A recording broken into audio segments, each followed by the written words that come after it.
tetapi memiliki tujuan yang berbeda. Satir adalah karya seni untuk menyindir atau mengkritik seseorang atau kelompok tetapi ada pesan di baliknya. Parodi adalah tiruan tetapi tujuannya hanya untuk hiburan dan tidak ada kritik di dalamnya. Imposter konten. Imposter konten adalah konten yang menyesatkan bukan dari sumber terpercaya. Contohnya adalah ada salah satu konten atau berita yang mengatasnamakan media tersebut seperti Kompas TV, tetapi bukan dari sumber terpercaya.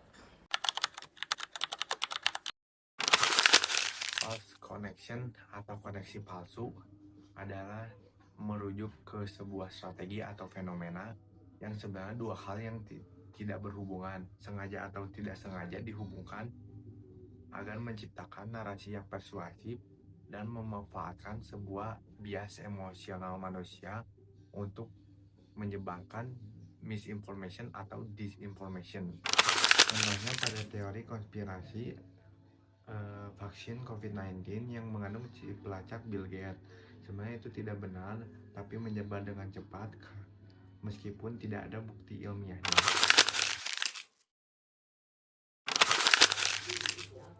False context atau konteks palsu adalah sebuah jenis misinformation yang dimana informasi yang secara faktual benar seperti foto, video, atau data yang lainnya disajikan dalam bentuk yang salah atau menyesatkan.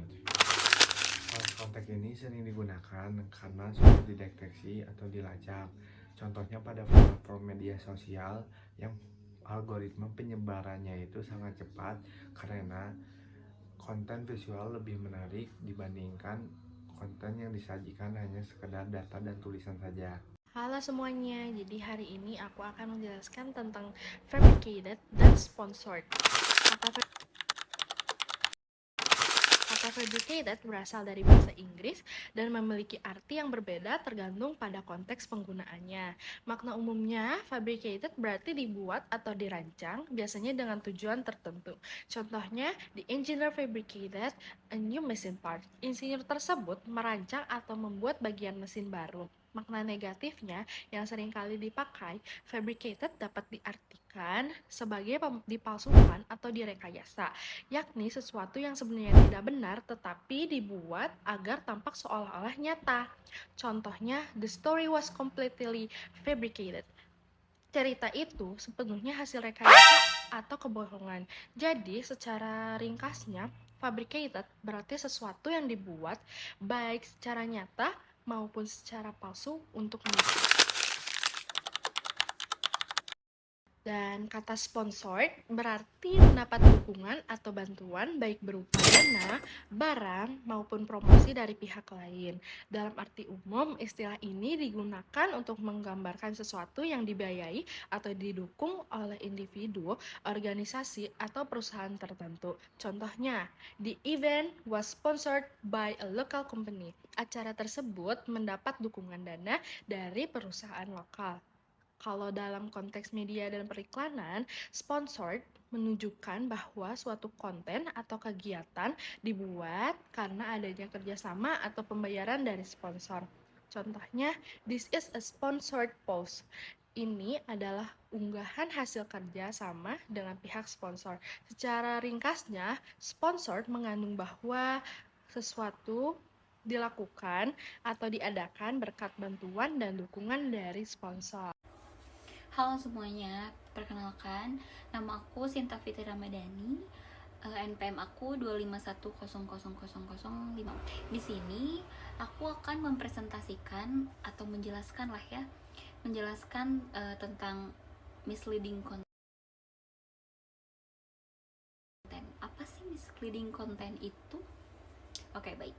Jadi sini akan kita bahas sedikit mengenai misleading content. Misleading content atau bisa diartikan sebagai konten menyesatkan, namun tidak bisa disebut sebagai hoax karena tidak sepenuhnya bohong. Jadi misleading content adalah informasi yang disajikan dengan cara yang membuat orang salah paham atau percaya pada sesuatu yang tidak benar meskipun tidak sepenuhnya bohong.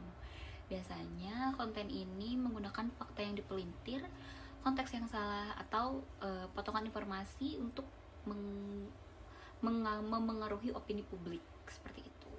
Ciri-ciri dari misleading content ini sendiri yaitu judul clickbait. Judul clickbait adalah judulnya yang heboh, jadi menggiring opini tapi isi beritanya tidak sesuai.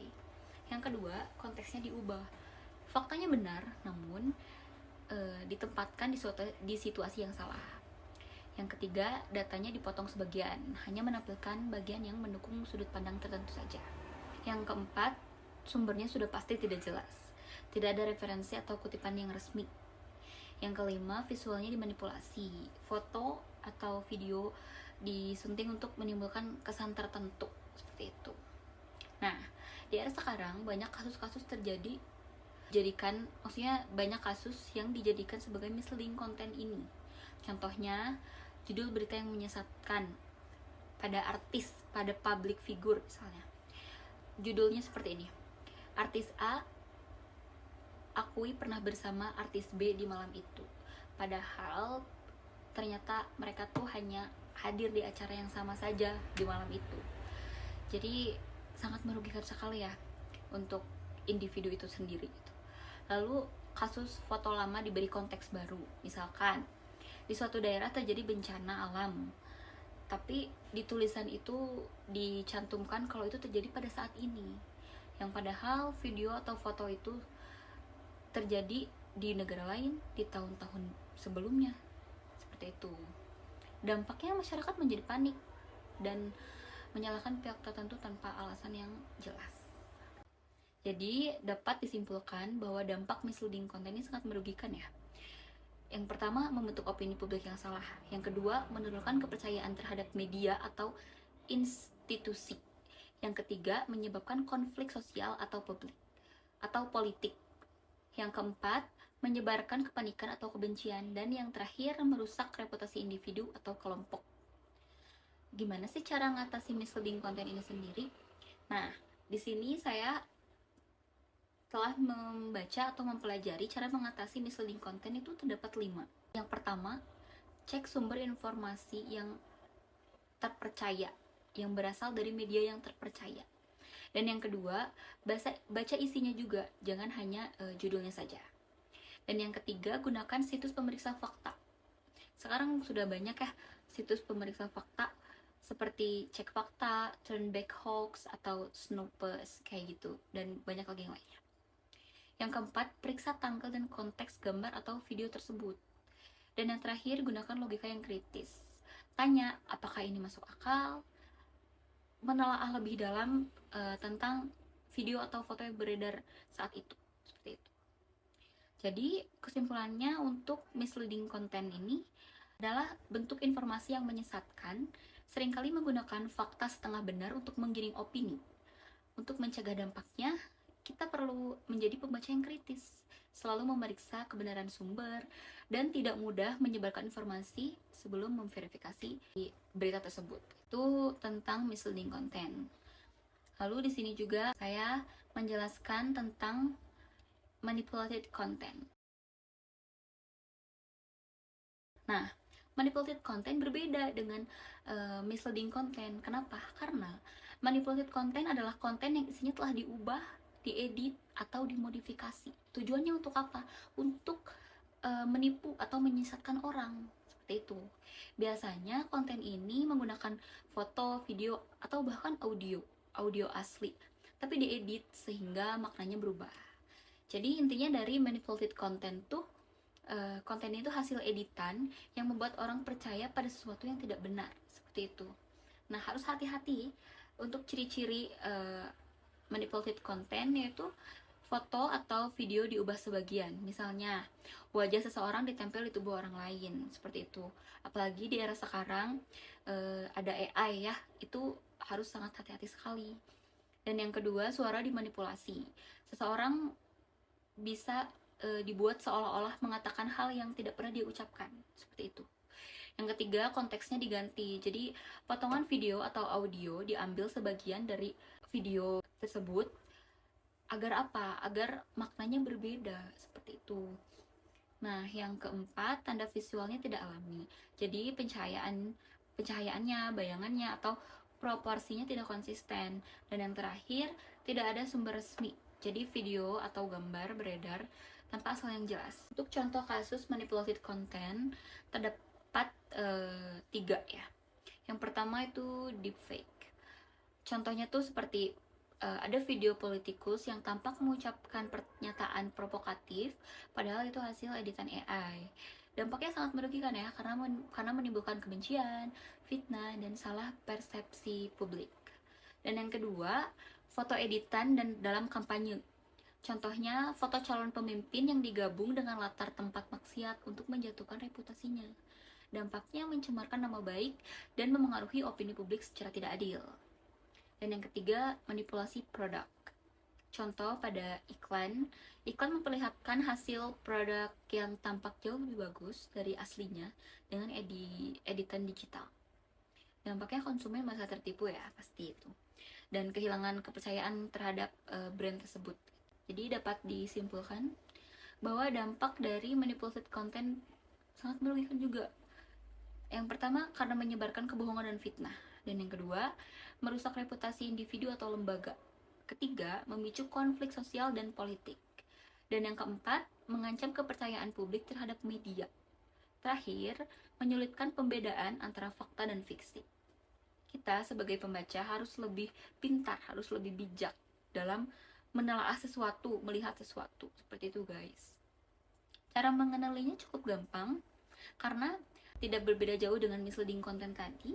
Hanya ada 5 cara, yaitu periksa sumber aslinya, gunakan alat deteksi, perhatikan detail visual, lalu baca klarifikasi dari media terpercaya atau situs cek fakta, dan yang terakhir, jangan langsung menyebarkan sebelum memverifikasi video tersebut atau foto tersebut gitu. Dapat disimpulkan bahwa manipulated content adalah konten yang telah dimodifikasi untuk menipu, biasanya terjadi di gambar, foto, video seperti itu. Dan konten seperti ini sangat berbahaya karena bisa merusak reputasi dan bahkan memperkeruh keadaan. Seperti itu guys. Solusinya kita sebagai pembaca atau pendengar harus memverifikasi sumber tersebut, gunakan alat deteksi, dan jangan mudah percaya dan jangan langsung menyebarkan sebelum ditelaah lebih dalam lagi. Oke, cukup sekian presentasi atau penjelasan dari saya. Semoga dapat dipahami dan dimengerti oleh semuanya. Terima kasih. Wassalamualaikum warahmatullahi wabarakatuh. Error sebagai penyimpangan dari akurasi atau kebenaran, tindakan atau penilaian yang salah atau kepercayaan pada sesuatu yang tidak benar. Strategi disinformasi yang menggunakan emosi dan keyakinan pribadi untuk membentuk opini publik alih-alih fakta objektif.